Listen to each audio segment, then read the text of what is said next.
अब इसमें ना तो सब दो तीन चीजों को अगर आप टेक इनटू अकाउंट, सबसे पहली चीज तो यह है कि अकाली दल करती है पंथिक राजनीति, यानी कि धर्म की राजनीति, पंथ की राजनीति, यानी कि सिक्खी के मतलब आप स्वरूप में देखेंगे तो सिख धर्म की राजनीति करते हैं। और सिख धर्म में जात पात को डिस्कस करना या जाति कहना इज फॉरबिडन। मतलब गुरु साहब जो है वो कह गए थे कि आज के बाद शब्द गुरु है, गुरु मान्यो ग्रंथ। जैसा कि आपको पता है कि ये इंसिडेंट 20 अक्टूबर 1708 का है, नांदेड़ में गुरु गोविंद सिंह साहब सच्चे पातशाह 10वीं पातशाही जो है वो कह गए थे कि सब सिखन को हुक्म है गुरु मान्यो ग्रंथ, गुरु ग्रंथ जी मान्यो प्रगट गुरु की दे।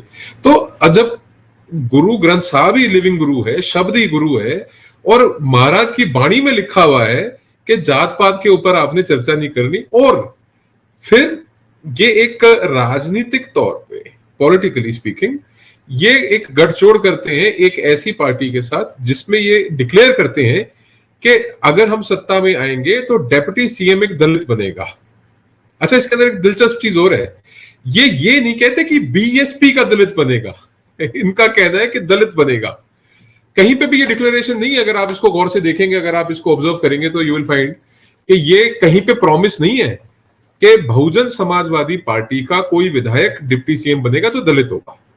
इनका कहना है कि दलित डिप्टी सीएम होगा। तो ये इसके अंदर ना, हम अंग्रेजी में एक शब्द है ऑक्सीमोरॉन, ये कि विरोधाभास है अपनी।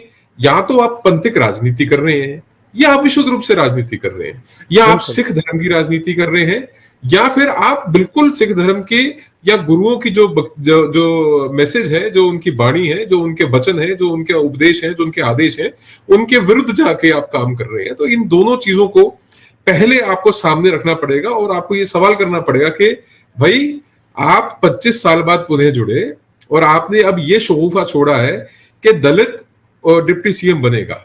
ये तो होगी अकाली दल की बात। अब आगे बात भारतीय जनता पार्टी की, तो बीजेपी भी ये प्रॉमिस करती है कि अगर बीजेपी सत्ता में आई तो दलित मुख्यमंत्री बनेगा पंजाब का। और यही जो पत्ता है वो कांग्रेस पार्टी खेलती है कि साहब अभी हो सकता है वो डिप्टी सीएम एक दलित बना भी नहीं अभी तुरंत, पर वो उतनी लेट जब चिड़िया चुग गई खेत वाली बात है कि अब दिन कितने रह गए, चुनाव को, और अब आप डिक्लेयर कर रहे हैं कि साहब हम एक दलित मुख्यमंत्री उप मुख्यमंत्री बनाएंगे। It doesn't make sense. ये सब देखिए, जितना कुछ आप देख रहे हैं पंजाब के अंदर, ये सारी राजनीति चल रही है। और ये राजनीति का सबसे पहले जो जैसे कहते हैं पत्ता फेंका, वो पहला पत्ता फेंका बीजेपी ने कि हम दलित मुख्यमंत्री बनाए। उसके कारण भी है 34-35 ऐसी सीटें हैं पंजाब में जो दलित बहुल हैं। वहां पे ये माना जाता है कि वहां पे दलित जिस तरफ वोट डालते हैं उस तरफ वो सीट जाती है। और ऐसी ही करीबन 33-34% जो है आबादी पंजाब की दलित है।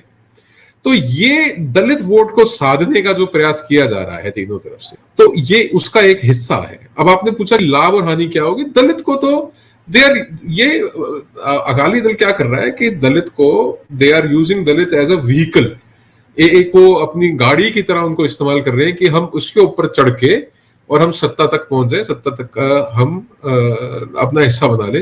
पर मैं बता रहा हूं कि इसमें बहुजन समाजवादी पार्टी के लिए या पंजाब के अंदर रहने वाले दलितों के लिए इसके अंदर कुछ नहीं है, कोई बेनिफिट नहीं है।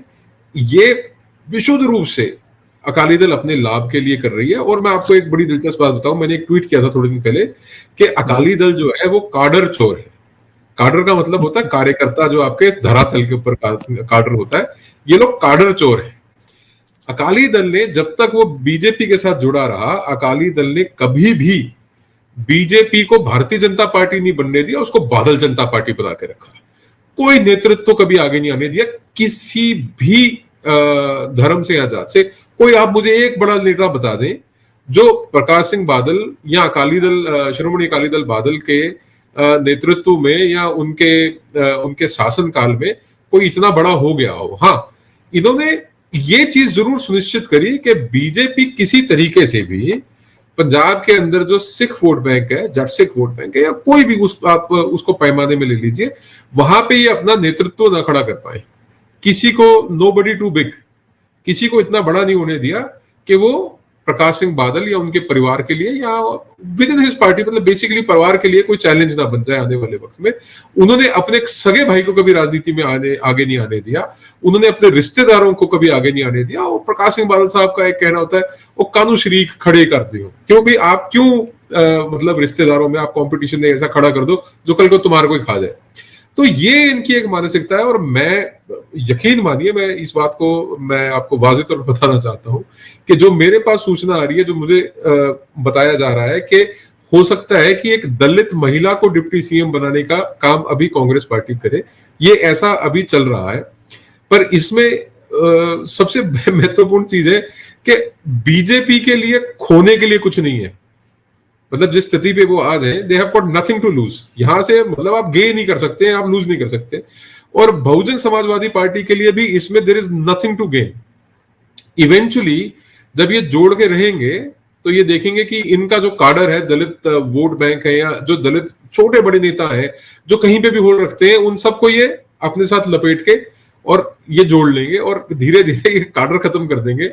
जो इन्होंने बीजेपी के साथ किया वो बीएसपी के साथ भी करेंगे। हालांकि इतना बड़ा कोई बेस है नहीं बीएसपी का, क्योंकि आरएसएस या राष्ट्रीय स्वयंसेवक संघ जैसी कोई बीएसपी के पीछे एक पेरेंट ऑर्गेनाइजेशन नहीं है जो उनके लिए जमीनी स्तर के ऊपर कहीं काम करे। वो उनका अपना एक दलित अट्रैक्शन है, एक मान्यवर कांचीराम के समय से, क्योंकि कांचीराम जी की राजनीति तो पंजाब से शुरू हुई थी, तो कांचीराम जी के समय से। और अब बहुत राजनीति बदल गई है, बहुत लंबा समय हो गया है। और जब पिछली बार इनका गठबंधन था बहुजन समाजवादी पार्टी के साथ 25 साल पहले, तब माननीय कांचीराम जी आगे थे। और जब उनको छोड़ के ये बीजेपी के साथ आए तब इक्वेशन कुछ और थी। तब वो माननीय अटल बिहारी वाजपेयी जी जो है वो बीजेपी में ही used to call the shots. अब वो कहते हैं ना कि अब मतलब इसको नेगेटिव सेंस में ना लेना, पर वो कहते हैं ना तो वो सांप रहे ना वो जहर, तो ना तो वो नेता रहे और ना वो राजनीति रही। चीजें बहुत बदल गई हैं तब से अब।